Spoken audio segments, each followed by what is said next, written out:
500.000 persone presenti, 80.000 gli alpini che hanno sfilato, numeri da record per la 91esima adunata nazionale delle Penne Nere a Trento, così come record di ascolti della lunghissima diretta di Rete Veneta, che per più di 13 ore ha portato nelle vostre case tutte le emozioni dell'evento che ogni anno catalizza su di sé l'attenzione di un'intera nazione. Una conferma arrivata anche dall'alto numero di messaggi che voi telespettatori ci avete inviato e che sono stati letti durante la giornata, andando a confermare la vostra fedeltà a voi che ormai da anni ci seguite e ci date la forza di perseguire nel nostro lavoro di informazione.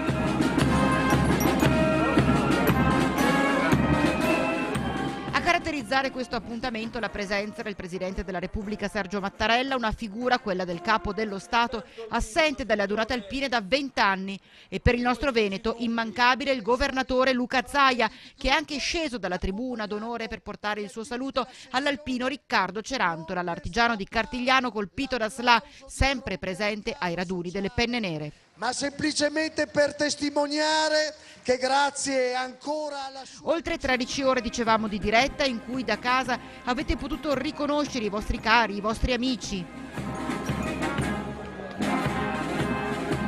Sino al passaggio della stecca, dai padroni di casa di Trento agli amici di Milano, che il prossimo maggio 2019 ospiteranno la 92esima adunata nazionale alpina.